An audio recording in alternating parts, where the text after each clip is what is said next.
wabarakatuh. Di video kali ini saya akan menjelaskan satu buah algoritma dalam optimasi algoritma lain, yaitu Particle Swarm Optimization atau PSO. PSO ini adalah satu algoritma yang digolongkan dalam swarm algorithm. Swarm itu artinya kumpulan itu atau satu populasi yang saling terbang bersama atau berpindah bersama. Nah, itu adalah swarm algorithm. Banyak sekali algoritma yang tergolong swarm optimization, seperti uncolony, kemudian bee colony, kemudian ada firefly algorithm, banyak sekali. Nah, yang paling pertama atau yang mengawali swarm algorithm itu adalah particle swarm optimization, di mana PSO sendiri ditemukan oleh dua orang ilmuwan. Satunya adalah James Kennedy, seorang pengamat sosial, ilmuwan tentang sosial, psikologi sosial. Sedangkan satunya adalah Russell Eberhard, yang merupakan seorang electrical engineering, computer engineering termasuk di dalamnya. Nah, itu ditemukan di tahun 1995, yakni dengan judul A New Optimizer Using Particle Swarm Optimization atau Swarm Theory. Ini artikel pertamanya di tahun 95. Ini diterbitkan di IEEE. Ilustrasinya adalah sebagai berikut. Ini misal ada dua partikel, ya, partikel di sini saya ilustrasikan sebagai dua buah burung A dan burung B. Nah, di mana global optimum itu adalah titik makanan gitu ya. Ini burung pelikan misalkan ya, burung pelikan di dalam danau gitu ya. Satu terbang di sisi utara, satu terbang di sisi selatan, misal seperti itu. Nah, global optimum ini adalah makanan ikannya gitu ya, satu titik ikan, gerombolan ikan. Nah, ketika mencari makan, A dan B ini bekerja bersama.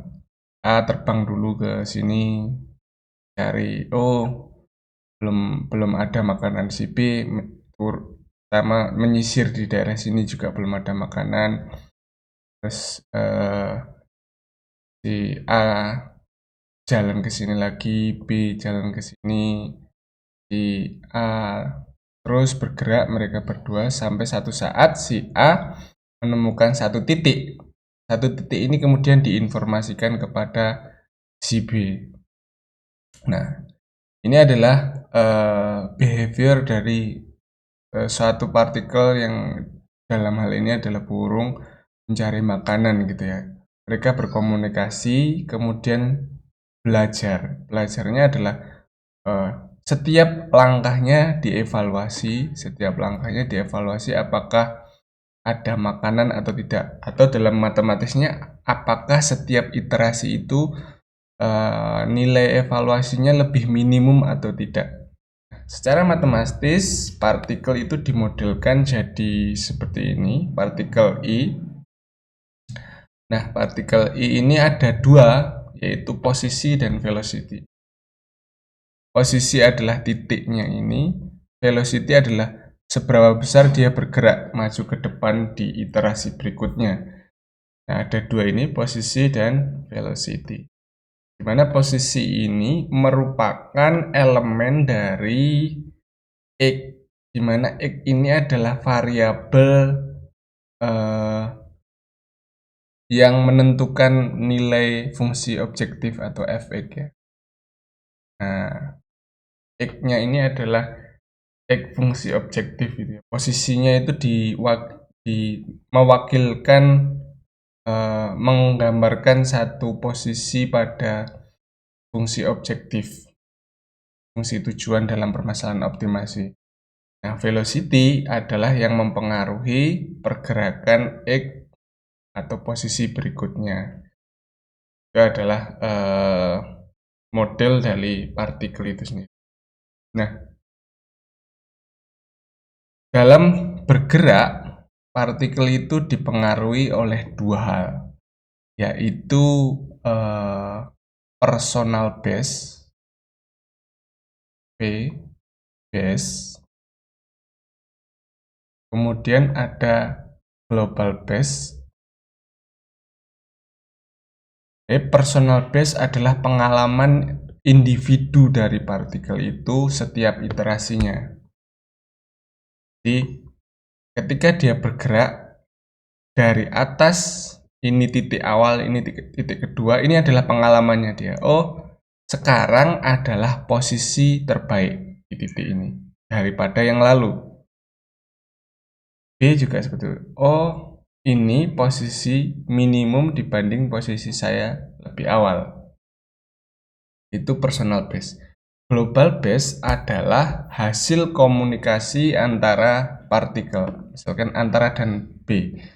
Dari titik individu mereka, titik pengalaman individu tadi, dibandingkan apakah A dan B lebih kecil, yang ini tadi. Oh, lebih kecil A, berarti A menjadi titik pusat pencarian berikutnya. Dia menjadi global optimum, ya, karena dia lebih kecil dibanding yang lain, dibanding semua partikel. Kemudian A bergerak. Oh, ini pengalaman baru mereka, pengalaman baru si A lebih minimum. Kemudian si B, pengalaman individu dibanding yang ini juga lebih minimum. Tapi apakah titik ini dan ini lebih minimum gitu ya? Nah, ada global optimum tadi, global base, pengalaman terbaik, saling komunikasi antar kedua. Nah, kalau diilustrasikan modelnya, dia partikel dalam bergerak di posisi berikutnya itu dipengaruhi dua titik ini, global base dan personal base. Pengalaman sosialnya, kumpulan tadi siapa yang paling terbaik, dan personal base, pengalaman individunya. Nah, PI adalah kecepatan berikutnya. Kecepatan berikutnya dari iterasi sebelumnya. Ini dari iterasi sebelumnya. Di iterasi selanjutnya, kecepatan ditentukan oleh dua titik ini. Nah, partikel di posisi sekarang bergerak dipengaruhi posisi sebelumnya. Ini efeknya, kuning pertama ini. Kemudian dia dipengaruhi oleh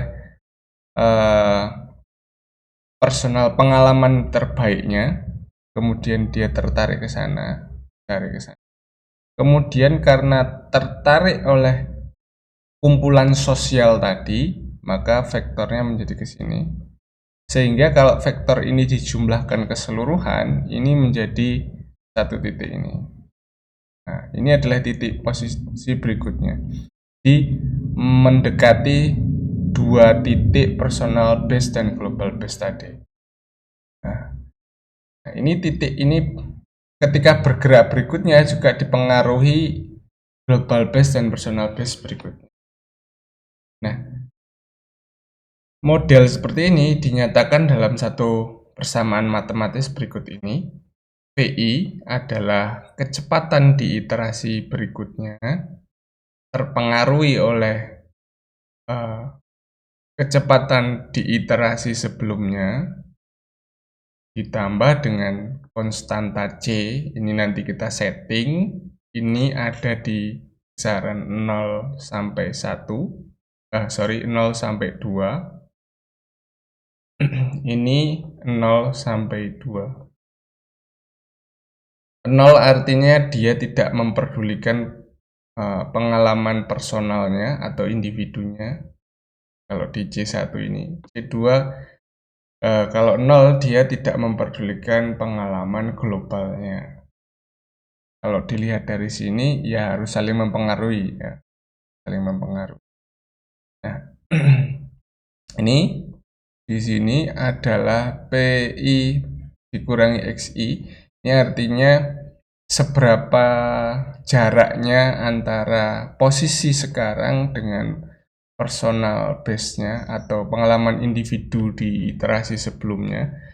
Nah, ini seberapa dekat partikel dengan pengalaman sosial orang, sekumpulan. Jadi misal ini juga partikel ini kalau satu, ini X2 misalkan. Global ini hanya ada satu gitu. Dia juga tertarik, sektornya juga tertariknya ke sini juga. Misal personal base-nya dia di sini. Kemudian global base-nya di sini, vektor sebelumnya di sini, maka pergerakan berikutnya ya kira-kira di sini. Mendekati ini. Di sekitaran sini atau sini. Nah, ini jadi jarak antara XI dan G-nya, jarak posisi dengan global base-nya, kemudian ini jarak XI dengan BI-nya.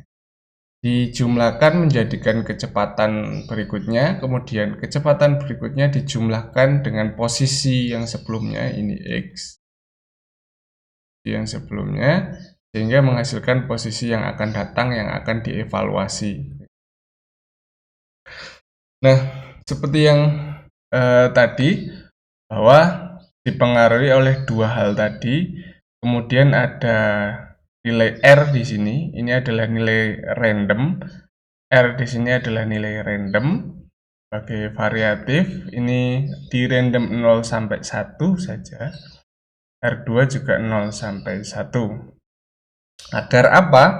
Agar partikel satu dengan yang lain tidak saling bertabrakan. Satu dengan yang lain tidak bertabrakan di posisi yang sama.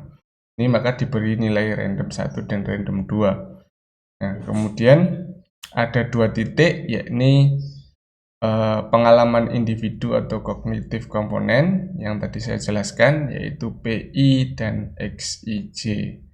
Kemudian ada sosial komponen G dan XIJ. Nah, ini sosial komponen. Nah, CI dan CE2 tadi yang mempengaruhi kecepatan dia. Kalau lebih besar C2 artinya dia semakin cepat mendekat ke global optimum. Kalau C1-nya dia lebih dekat dengan pengalaman individunya. Kemudian kalau W ini inersia, berarti dia kalau W lebih besar dia terpengaruh oleh kecepatan sebelumnya. Ini adalah model dari particle swarm optimization. Hanya ada dua persamaan ini. Kemudian ketika mereka bergerak, selanjutnya adalah mengevaluasi apakah posisi yang baru lebih kecil dengan pengalaman individunya. Jika iya, pengalaman individunya diupdate. Ini untuk persoalan optimasi meminimumkan ya. Kemudian jika posisi yang sekarang lebih kecil dari kumpulan posisi global dari yang lain dibandingkan dengan partikel yang lain. Kalau P ini dibandingkan dengan pengalaman individu sebelumnya, kalau G ini dibandingkan dengan populasi keseluruhan. Jadi kalau G ini hanya ada satu tadi ya, hanya ada satu, dia global paling kecil di antara semuanya. Kalau P adalah individu, di masing-masing punya pengalaman terbaiknya, titik terbaiknya. Nah, kemudian ini jika lebih kecil maka diupdate global base-nya. Jadi PSO secara persamaan, secara pemrograman hanya kecil seperti ini.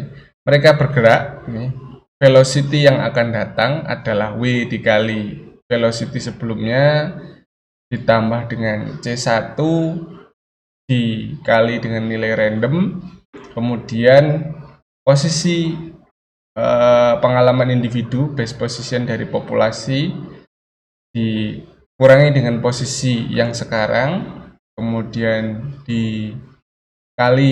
ditambah dengan C2 dikali dengan nilai random dikali dengan kumpulan ya, posisi optimal dari semua populasi dikurangi dengan posisi yang sekarang, ini adalah velocity yang akan datang. Velocity yang akan datang ditambahkan dengan posisi yang sekarang menjadi posisi berikutnya. Kemudian dievaluasi apakah melewati batas pencarian atau tidak. Kemudian dimasukkan ke cost function-nya, fungsi biaya yang akan dioptimasi. Nah, kemudian dicek apakah pengalaman individunya, base cost dari populasi ke I, individu ke I, lebih kecil dibanding yang sekarang. Yang sekarang lebih kecil dibanding populasi pengalaman individunya. Jika iya, diupdate baik posisi maupun cost-nya. Apakah lebih kecil dibanding global, secara global? Jika iya, globalnya diupdate. Ya, terus berulang seperti itu sehingga model ini menghasilkan satu partikel yang terbang bersama atau berkerumun bersama mencari satu titik yang optimal. Masing-masing punya pengalaman individu yang baik di mana dan secara global di mana. Mereka saling tertarik, tarik-menarik berdasarkan dua hal itu sehingga menghasilkan satu titik optimal. Nah, itu adalah konsep dari particle swarm optimization.